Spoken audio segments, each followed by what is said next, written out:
Hey there. My name's Taryn. And I'm Tate. And this is Plant That Says Podcast, our podcast all about houseplants.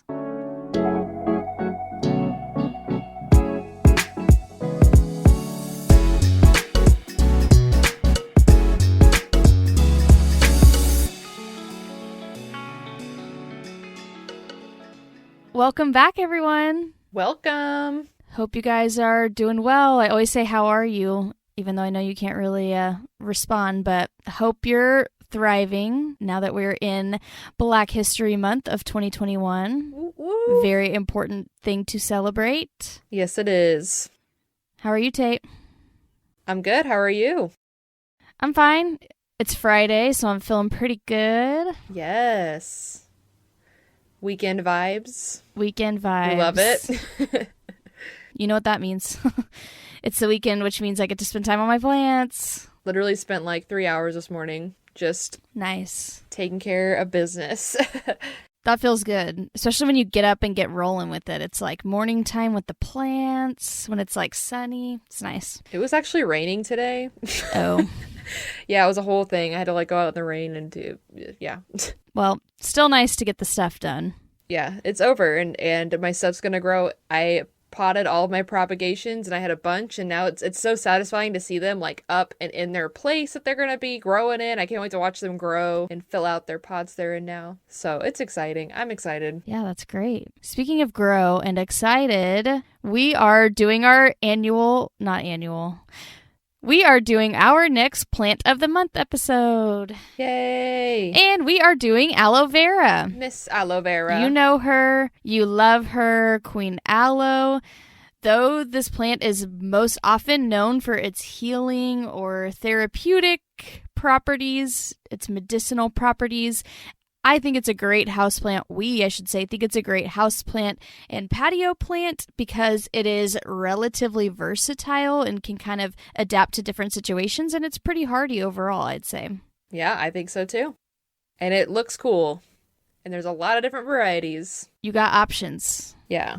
All right, we'll just get into the background of this plant. So, aloe vera is a specific species in the family of aloe. So aloe, there's a lot of different aloes that exist, but they are all this rosette succulent. They can get quite big, but not as big as like an agave, but still bigger than your average succulent. They are native to Africa and the Arabian Peninsula. So they've evolved to withstand dry and arid climates, but as Taryn said, they're pretty versatile and they can be grown in like subtropical areas and kind of grow. I don't want to say they can grow anywhere, because if you live somewhere where it gets super cold, you definitely need to bring it inside. But if you bring it inside, it should be fine. So it's pretty versatile. So yeah, their leaves store water. Obviously, I think I already said that they're a succulent. So don't water them too much, but we'll get into the care later. The term aloe vera actually means true aloe. So I didn't know that. Yeah, it's interesting. Yeah. It's called true aloe because that's like the species that is cultivated all around the world and is the one species that's known for all of its medicinal effects. And I found this out, which just kind of blew my mind. Apparently, there's evidence that aloe vera was used in Mesopotamia, ancient Egypt, and ancient Greece for its healing properties, and mainly like skin issues. So like inflammatory skin issues or a rash, or like we use it now on burns, on sunburns, and stuff like that. Apparently, ancient civilizations used it, which I thought was super cool. That's cool. Yeah, it's really cool. Wow, she's a true classic then. When we say classic, we mean classic. Like really, like classical Greece. Holy, that's so cool though. I didn't know that. Yeah, right? My mind was blown. So yeah. I couldn't find much on their like ecology in their environment, because everything you read about it is about their like medicinal use, and it is used in some other pharmaceuticals and some, obviously hygiene products and stuff, but we'll get into that, I think, a little bit later. All y'all really got to know is that it is a succulent and it needs dry soil. That's pretty much all I have. I think we should just get into the uses now. I'm sure we have all had somebody in our family, whether it's a grandma or an aunt or your parents or whoever, you're outside, you're playing, and you get some kind of bug bite, and they just say, go break off a piece of that aloe, bring it over here, and we'll rub it on there. So Definitely growing up, bug bites when we would get mosquito bites. I remember mom used to have an aloe vera in her house. Mm-hmm. Do you remember that? I do. It was kind of big. Yeah. And so all the time I would just go rip some off. Every time I got a mosquito bite, I'd just go yoink some off. And you kind of squeeze the gel out. You want the inside of the leaves. And I've seen some really satisfying videos where people get big old leaves, like big old stalk of aloe vera, and they slice it. You know what I'm talking about? Where they slice exactly the top off. about. So satisfying. Oh my gosh, so satisfying. So that's what you're going for, is all the inside goodness. It can also help relieve, we talked about skin conditions, burns. So if you burn yourself in the oven or doing your hair or whatever. Also sunburns. I'm sure we've all used aloe vera on our sunburns. I've done that many, many, many, many, many times. Yep, tear and burns easily. Easily. That's so bad.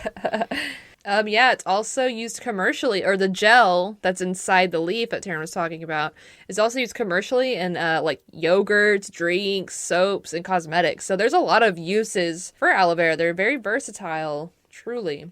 In recent years, too, they have aloe vera like drinks now that you can buy, where there's the gel just kind of diluted in some water, I would assume. I don't know. I don't drink that stuff, but I've seen them, and I've seen those being incorporated into smoothies and things like that. So again, just finding ways to add that bonus health effect from the aloe vera into what you consume. Yeah, I was seeing that. I just want to say disclaimer, don't consume too much. Because I think at like extremely high levels, it may become unhealthy. But I mean, anything at extremely high levels, can become unhealthy. Mm-hmm. But yeah, they're also used obviously in a lot of hygiene products because of their moisturizing effects. Like that gel is really good for moisturizing our skin, especially dry skin. That's why it's so good on like sunburns too.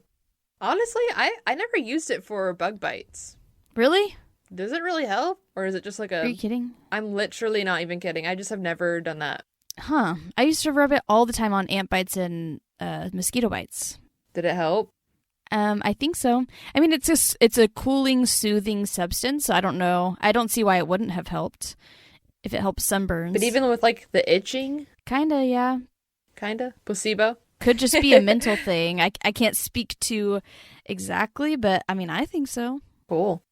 So, if you're not already convinced by all the positive properties of having aloe vera handy in your house, let's tell you how easy it is to take care of, and maybe you will be convinced by the end of this episode.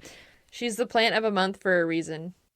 So, lighting, what are your thoughts on lighting for this plant? Like, how much light do you think they need indoors? I think, bright indirect light most of the day. That would be my recommendation. Remember, you got to think, they're native to arid and dry climates, so they probably are used to getting a lot of sun, but not direct sun.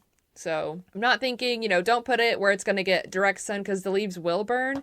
But if you put it bright and direct light, you can't go wrong. Yeah, that seems like what I have experienced too. Yeah. I definitely had one a little further pulled back during the summer, and it was fine. And I ended up moving it. I don't really know why.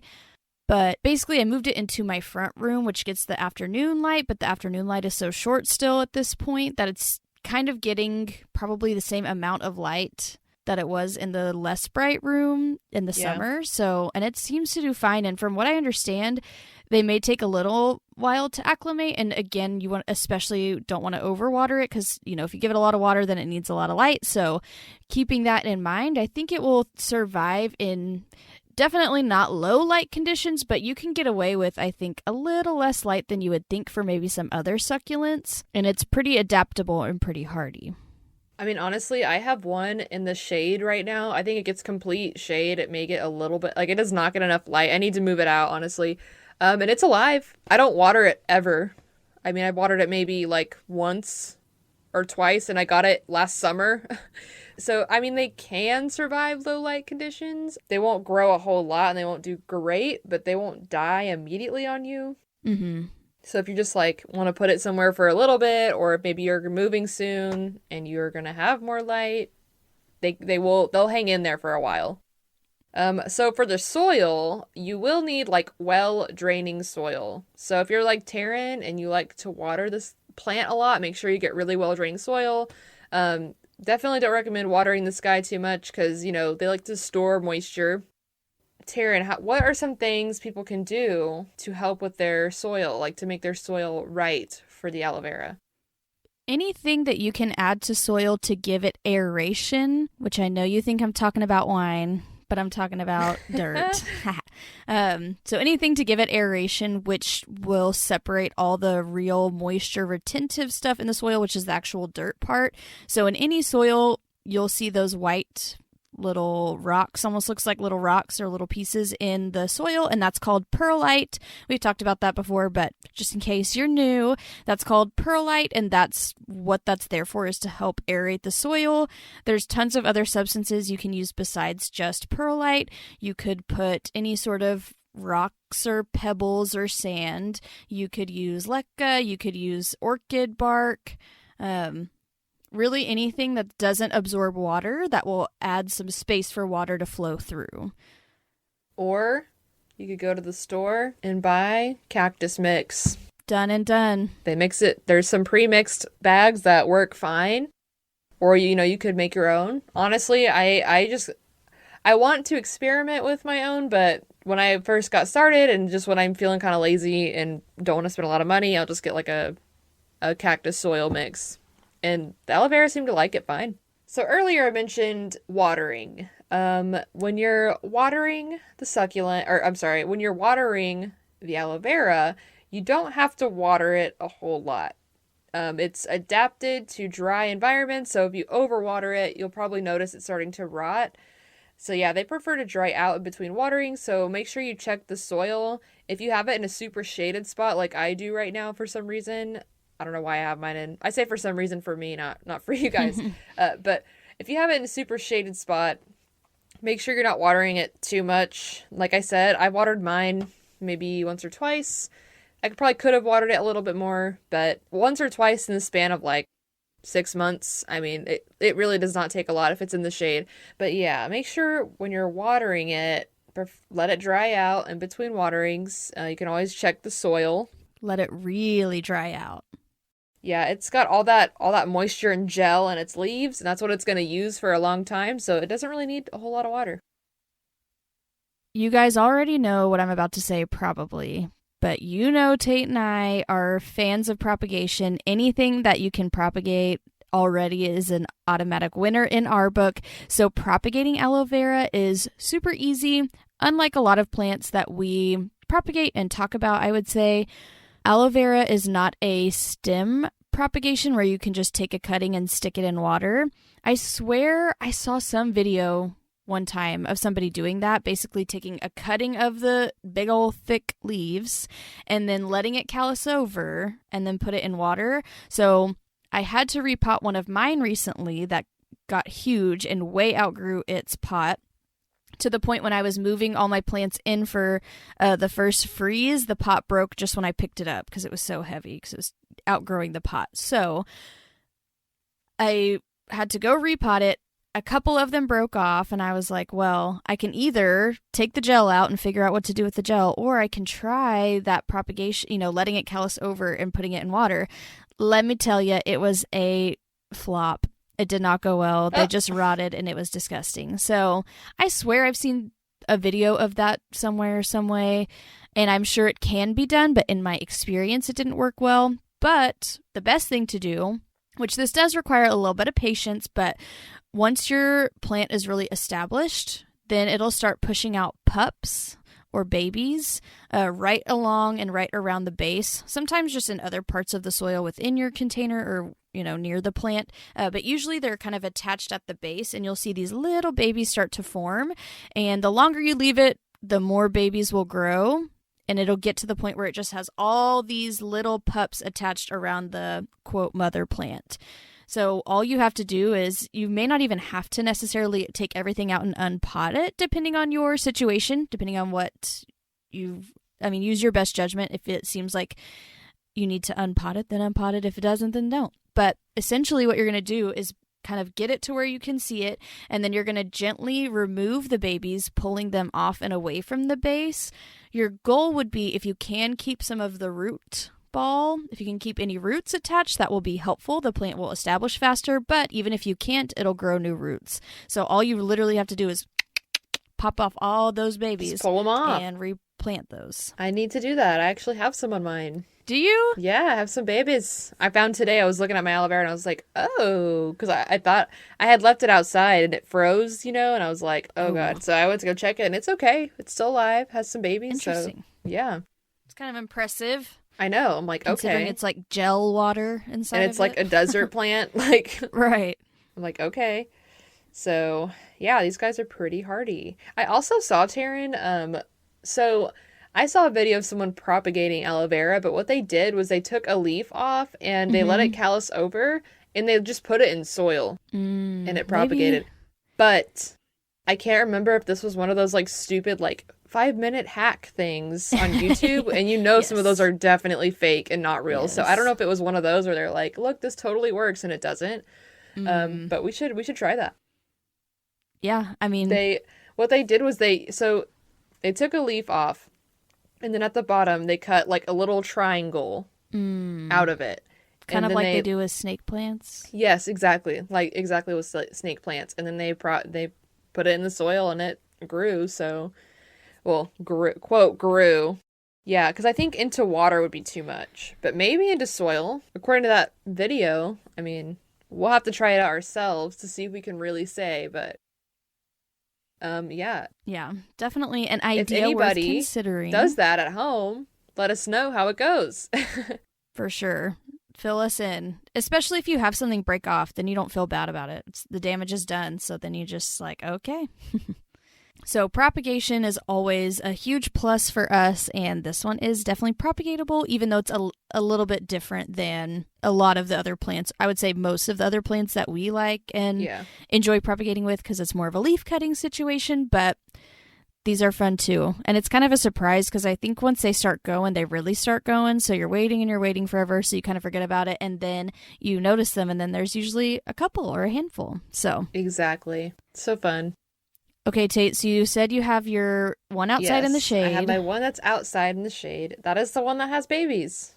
It has like 1 or 2 babies. Okay. So I put it out there in the shade over the summer because I think was just too hot, for it to be like out in the full sun that I have a lot of my plants in. Yeah. And I just honestly haven't moved it since. So it's still out there right now. It did freeze a couple times here, and it survived. But like I said, we live in Texas where it doesn't get super cold. It'll freeze maybe like overnight, and that's it. It doesn't get too cold, but it's doing good out there. I honestly, you guys, I don't do much for it. Shocking. This is one of those plants. Yeah, this is one of those plants for me. I don't know if this is how it is for you, Taryn, but for me, it's kind of, you let it do its thing somewhere, and you water it occasionally, not a lot, and it does fine usually. Yeah, this is definitely not one that I feel like I baby in any way, shape, or form. I'm the same way, really. It's definitely an easy plant, and that's why it's our plant of the month, because if you don't have one, we definitely recommend getting one. So, Taryn, you said one broke a pot? Was that the only one you had, or do you have more? So I definitely have had some through the years, I would say. That's definitely one of those grocery store plants that you could see for $5 on your way out. And you're like, ooh, I'll buy this. So I know I've had some before. But most recently, Grammy gave me one. And I got one when we went plant shopping over spring break last year, if you remember, when the whole world was shutting down currently. And we were like, well, it's spring break, let's go plant shopping, because we did not really quite or it was like right before, maybe. I don't know. I don't really remember. I think it was like before things really shut down. Right. It was like right before things really shut down. Yeah. I remember shopping with you without a mask on. So yes. Yep. I think it was before we like knew really what was going on. Yeah. Before masks were really a thing or anything. We should have been wearing masks, but we just didn't know. Yeah. We just wasn't a thing yet. So anyways, so I bought a small one from, I think it was Walmart that day that we went, and I put it in a pot that was probably too big. Like the pot that I put it in was much bigger than the nursery pot that it came in, which I know is bad, and I'm trying to get better about, because I think that's the demise of some of my plants. But it was outside. I keep them both really out on my back patio, which gets morning sun, and it's a covered patio, so pretty shaded all day. And the one Grammy gave me is still doing great, but that was a lot more recently. I think she gave that to me maybe towards the end of the summer, but this one I got in spring, and it absolutely thrived all summer long, was super happy, grew really wide. I'm kind of needing to figure out what I'm going to do with it because it keeps just growing out wider from the pot instead of kind of up and out. I've definitely seen some people train them, quote unquote, where you kind of use twine or something to tie a string around your little one, so as it's growing it still kind of grows up and out instead of flattening and going way out, because it's a little pokey on the edges, and I walk by and it scratches me sometimes. So anyways, it just absolutely boomed and thrived. I didn't put any effort or work or planning into it. It was just out there with all my other outside plants. Watered it kind of when I watered the other stuff. I have a lot of, I should say, a lot of other succulents, so I kind of had it with those and watered it when I watered those. So real low maintenance as far as being outside goes. Didn't ever have to worry about it. And then when I was moving plants inside, I went to pick it up and the pot broke because it was just so heavy, I think. Wow. So is it big? It's pretty big.